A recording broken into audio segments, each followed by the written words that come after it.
ኢትዮጵያ ከኤርትራ ጋር ግጭት ውስጥ ለመግባት አፋፍ ላይ ከቆመች አሁን ድፍን 12 ወራት አልፈዋል። ሁለቱ ሀገራት በተደጋጋሚ ኃይሎችን ወደፊት በማስጠጋትና የጦርነት ፉከራዎችን በማሰማት ከዚያም መልሶ በማፈግፈግ ቆይተዋል። አሁን ግን የሳተላይት ምስሎች እንደሚያሳዩት የመጨረሻዎቹ ጅምላ ጨራሽ መሳሪያዎች ከነተተኳሾቻቸው ወደ ድንበር እየተጓጓዙ ነው። ጦርነቱ ዛሬ ምናልባትም ነገ አለዚያ ከነገ ወዲያ መፈንዳቱ አይቀሬ ነው።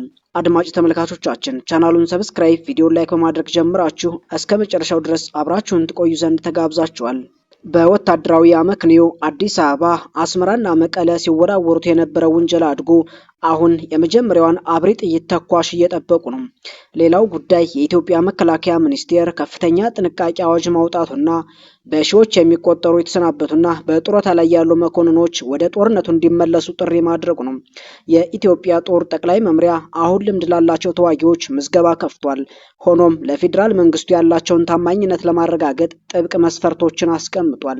አዲስ አበባ በዚህ ታማኝነትን ማጣት ክፉኛ ተጎድታለች። በሺዎች የሚቆጠሩ የቀድሞ የአማራ ልዩ ኃይል መኮንኖች አሁን በከፍተኛ ሁኔታ እየተንቀሳቀሰ ካለው የፋኖ አማጺ ቡድን ጋር እየተዋጉ ይገኛሉ። ከነዚህም መካከል የሰሜን አንበሳ ሸማቂ ኮማንዶ ተብለው የሚጠሩት የቀድሞ የአማራ ልዩ ኃይል አዛዥ ጀነራል ተፈራ ማሞ ይገኙበታል።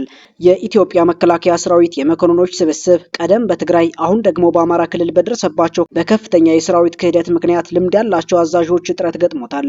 በምዕራብ ትግራይ በትግራይ ኃይሎችና በመንግስት ኃይሎች መካከል የተከሰቱት የቅርብ ጊዜ ግጭቶች እንዲሁም በመካከለኛው ትግራይ የተሰነዘሩ የድሮን ጥቃቶች ለረጅም ጊዜ የቆመውን ውጥረት ይበልጥ አባብሰዋል። ባለፉት ቀናት የታዩት ሰፊ ወታደራዊ እንቅስቃሴዎች ትልቅ ለውጥን ያመለክታሉ። የፌዴራል ኃይሎች ከኦሮሚያ፣ ከቤኒሻንጉል ጉሙዝ፣ ከጂጂጋ፣ ከሐረር እና ድሬዳዋ እንዲሁም ከአማራ ክልል አንዳንድ አካባቢዎች ባህር ዳር፣ ደብረ ብርሃንና ማዕከላዊ ጎንደር ተነስተው ወደ ትግራይ እየተንቀሳቀሱ ነው። ከባድ መሳሪያዎችም ወደ ትግራይ እየተጓዙ እንደሆነ የሚያሳዩ የመድፍ አሃዶችና የታንክ ሰልፎች፣ የተመለመሉ የጭነት መኪና ምስሎች በስፋት እየተሰራጩ ነው። የአፍሪካ ህብረትና ሳውዲ አረቢያን ጨምሮ የኢትዮጵያን ጠቅላይ ሚኒስትር አብይ አህመድ ለማግባባት የተደረጉት የመጨረሻ ጥረቶች ሰሚ አላገኙም። የአህጉሪቱ ቀዳሚ ድርጅት የአፍሪካ ህብረት ተሰሚነት ምን ያህል እንደቀነሰ የሚያሳየው ድርጅቱ በጥር ወር መጨረሻ ላይ ሽምግልና ባቀረበበት ወቅት በኢትዮጵያ መንግስት እንዳይገባ መነገሩ ነው። ይህንን ተከትሎ የሳውዲ አረቢያ የውጭ ጉዳይ ሚኒስትር ልዑል ፋይሰል ቢን ፋርሃን ባለፈው ሳምንት አዲስ አበባን የጎበኙ ሲሆን ኢትዮጵያ ከሪያድ የቅርብ ወዳጅ ከሆነችው ኤርትራ ጋር ጦርነት ውስጥ እንደማትገባ ማረጋገጫ ፈልገው ነበር። አዲስ አበባ ግን ማረጋገጫውን ለመስጠት ፈቃደኛ እንዳልሆነች ተዘግቧል።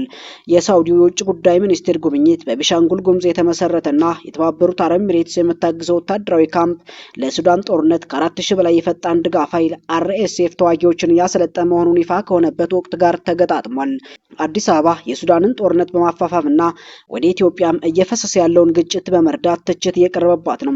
ማንኛውም ሳውዲ ይህንን ካምፕ እንድታስቆም የምታቀርበውን ጥያቄ ውድቅ ሊሆን ይችላል። ምክንያቱም አዲስ አበባ አሁን ከኤሚሬትስ ጎራ የሱዳን ፈጥኖ ድራሽ ኃይል ሊቢያ፣ ሶማሊላንድ፣ ፑንትላንድ እና ቻድን ከሚያጠቃልለው ቡድን ጋር በጽኑ ተሰልፋለች።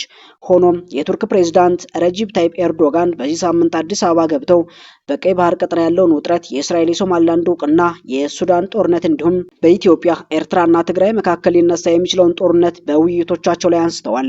የኢትዮጵያ ጠቅላይ ሚኒስትር አብይ አህመድ ግን ጦርነቱ እንዲቀር አልፈለጉም። ይልቅስ ቱርክ የሰራቻቸውን በርካታ ድሮኖች ከተቻለም በስጦታ ካልተቻለም እንድትሸጥላቸው ጠይቀዋል። ወደ ትግራይ እየተደረገ ያለው መጠነ ሰፊ ኃይል ስምሪት አዲስ አበባ በደቡብ ትግራይ በምትደግፈው የትግራይ ሰላም ኃይል TPF በኩል ከምታደርገው የማዳከም ሙከራ ያለፈ ይመስላል። ነገር ግን አዲስ አበባ እንደገና እንደ መቀለ፣ አድዋ፣ አዲግራትና አክሱም ያሉ ዋና ዋና የትግራይ ከተሞችን ለመያዝ ትሞክር ይሆን ወይስ አሁን በትግራይ ግዛት ውስጥ ያሉትን የኤርትራ ኃይሎች ለማስወጣትና ህወሓትን ለመደምሰስ ትሞክራለች? በ2013 ጦርነት ወቅት የህግ ማስከበር ዘመቻ የሚለው ስያሜ ለጦርነቱ ሽፋን ቢሰጥም በኋላ ግን ሁኔታዎች ከአዲስ አበባ ቁጥጥር ውጭ ሆነው ነበር። አሁን ያለው የሱዳን ፈጥኖ ድራሽ ኃይል ወታደራዊ ካምፕ መኖሩም በአዲስ አበባ ውስጥ የሚነሳው ማንኛውም ጦርነት በአጎራባች ሀገሮች ላይ የጎላ ተጽዕኖ እንደሚኖረውና አገሪቱን ወደ ቀጠናዊ ግጭት ስርዓት እንደሚከታት ግልጽ ያደርጋል። በአሁኑ ወቅት የኤርትራ ወታደሮች በትግራይ ውስጥ እስከ መቀለ መግቢያ ኬላዎች ድረስ ሰፍረው ይገኛሉ። ምንም እንኳን አስመራና ህወሓት ቢክዱትም በመካከላቸው ያለው ግንኙነት ባለፈው ዓመት ጽምዶ በሚል ስያሜ በፍጥነት አድጓል። ይህም አዲስ አበባን አስቆጥቷል። የካቲት 3 ቀን የአማራ ክልል የሰላምና ጸጥታ ቢሮ አስመራና መቀለ ለፋኖ አማጽያን የሎጂስቲክስ ድጋፍ እየሰጡ ነው ሲልም ከሷል። ፋኖ ደብረ ታቦርን ሲቆጣጠር የህወሓትና የሻዕቢያ ኃይሎች አብረው ወቅተውኛል ሲልም ከሷል። ከኦሮሚያና አማራ ክልሎች እየተደረገ ያለው መጠነ ሰፊ ወታደራዊ መውጣት የጸጥታ ክፍተት ሊፈጥር ይችላል። በአማራ ክልል የፋኖ እንቅስቃሴ አሁን በመቶ ሺዎች የሚቆጠሩና በሚገባ የታጠቁ ተዋጊዎች ደረጃ ላይ ደርሷል። አብዛኛው የገጠር አማራ አሁን በእነዚህ ኃይሎች ቁጥጥር ስር ሲሆን የመንግስት ይዞታዎች በጥቂት ከተሞች ላይ ብቻ ተወስነዋል።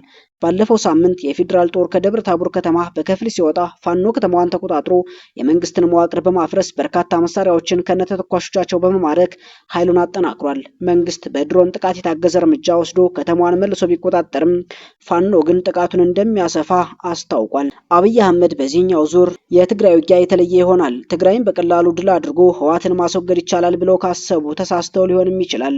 ምንም እንኳ ህዝቡ ጦርነት ባይፈልግም የትግራይ መከላከያ ኃይል ለጦርነት ዝግጁ ነው። በዚህ ጊዜ ክልሉ አልተከበበም። በኤርትራ በኩል የጦር መሳሪያና አቅርቦት የማግኘት እድል አላቸው። የህወሓት ሊቀመንበር ዶክተር ደብረጽዮን ገብረ ሚካኤል ፓርቲው ጥቃት ቢሰነዘርበት ዝም ብሎ እንደማይመለከት ገልጸዋል። ሆኖም በፓርቲውና በህዝቡ መካከል ያለው ልዩነት ከ2015 ጦርነት ወዲህ እየሰፋ መጥቷል። የውሸት ሽኩቻና የሙስና ክሶች ህዝቡ በህወሓት ላይ ያለውን እምነት ቀንሶታል። በሌላ በኩል በባንኮች ላይ የታየው ገንዘብ ፍሰትና የምግብና የነዳጅ ክምችት የክልሉ ህዝብ ወደ ጦርነት መመለስን ምን ያህል እየሰጋ እንደሆነ ያሳያል። የቀደሙ ጦርነት 600 ሺህ የሚጠጉ ትግራውያን ለህልፈተ ህይወት መዳረጋቸው ይታወሳል። በሺዎች የሚቆጠሩ ወታደሮች ወደ ሰሜን ክልል እየጎረፉ ባለበት ሁኔታ ሙሉ በሙሉ ጦርነቱ ዛሬ ምናልባትም ነገ አለዚያ ከነገ ወዲያ መፈንዳቱ አይቀሬ ነው።